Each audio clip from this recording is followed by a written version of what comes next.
siya, di na ma-trigger din di mangangkon, di magpaka-feeling na tato kayo siya, di ma-trigger kayo makatingog na honest talaga kay Kiel, kaya wala akong masabi. Hindi na kailangan, pagsabihan.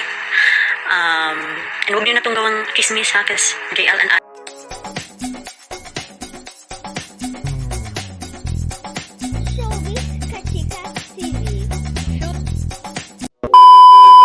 Hello mga kachika! Usap-usapan nga ngayon sa social media ang talaga namang napakatapang na buwelta ni Ellen Adarna na patungkol nga sa mga issue na inilabas ni Christopher Min sa kanyang YouTube channel.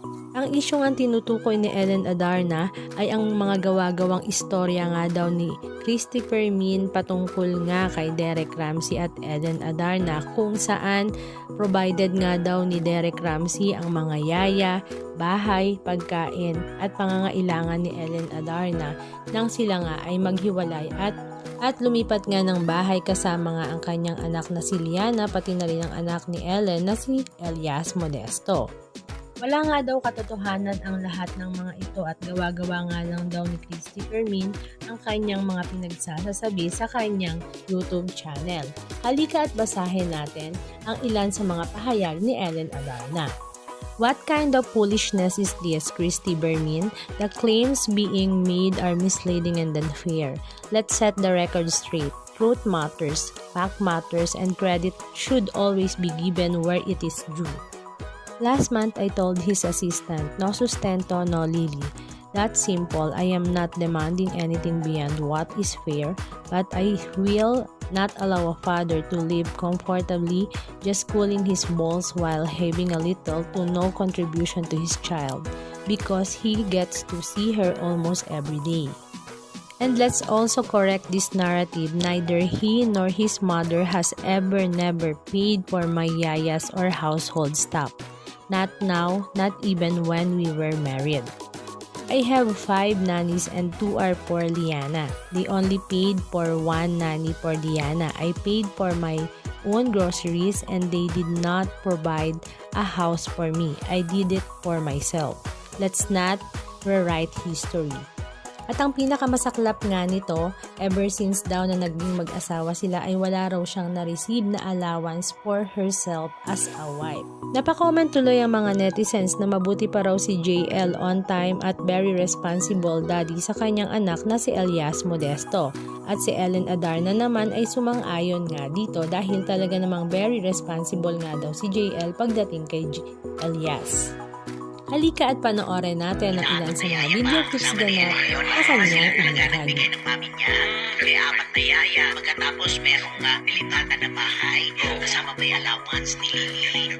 So secure siya, wala siyang dapat na idiretso, dahil alam niya ang diretso ay hindi na dinidiretso pa. At yung mga fans lang niya, when you're so delulu, and you're so used to lying, you start to believe in all your own lies. So, diba? Kung quiet na lang unta siya, di na ma-trigger din di mangangkon, di magpaka-feeling na tato kayo siya, di ma-trigger kayo makatingog na Tagaba dito. Forgiveness is only for the people who deserve it and who asked for it and really change. But I'm not Mother Teresa, guy. I'm not there yet. Yes, nanay-nanayan siya, anak-anakan siya. I don't know I know they're close and Vermin is doing the dirty work for him, di ba? Bango-bango ng pangalan niya pag si Vermin ang nagsalita. So, I don't appreciate it na like that because if they're close, he can just call her up and say, hey, stop it. I'm still his wife. That's my wife. And stop it. But no. So, it's like smear campaigns. He's asking people to do the dirty work for him. And it's such a pathetic, bitchy move. At least have the balls to do it yourself. Man up. Since October last year, he hasn't given. It was October, November, December, January. So came January, I had it. My family was like, no, don't tolerate that shit. If he doesn't give anything, then no lily. That's simple. So that's when I called them out and I think they panic. Well, nothing man. So, there. But 2 weeks ago, less than 2 weeks ago, the credit card arrived. Yun na yun. And then grabe magka-flex, bili ng cars and all that. So, you see where his priorities are. Like, oh my God. To be fair, he said he gave milk and diapers last November or October, but I don't know. We didn't see it because I'm the type that I hoard milk, I hoard diapers. I mean, diba? I even hoard makeup. What more food and stuff for my children? So, hindi namin yun nakita, hindi namin ma-trace. Sana he can provide receipts, so, it's there. But he said that he sent milk and diapers in October. So, there. I will not discredit that. And, I think this month, he bought milk daw. That's good for 2 months, but I already bought also. Good for 3 months. So, it's not here with me. So, there. Well, this is not the first time. You should research about what happened to his first wife and his son. Go deep into that. It's a pattern. Because Elias was only a toddler at the time. He was in schooling, and I was in Cebu. When I'm in Cebu, everything is taken care of. My house, bills, driver, yayas, it's all paid for a company. So, my only gastos when I was in Cebu there was only my groceries. So, it was fair. Yun lang. Actually, I didn't ask for 20. I only asked for 10. But since it was John Boy who insisted, he'll double the amount. So, 10,000, he wanted to double it, naging 20. So, yeah. So, that explains it. Okay?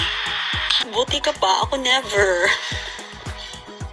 Well, at the time, October, November, December, I was okay with it because, it didn't really bother me because kaya ko naman eh. I mean, I can support Liana myself. But then it was my family who knocked some sense into my head over the holidays when we spoke about it. They were like, what? Wala pa siyang bigay?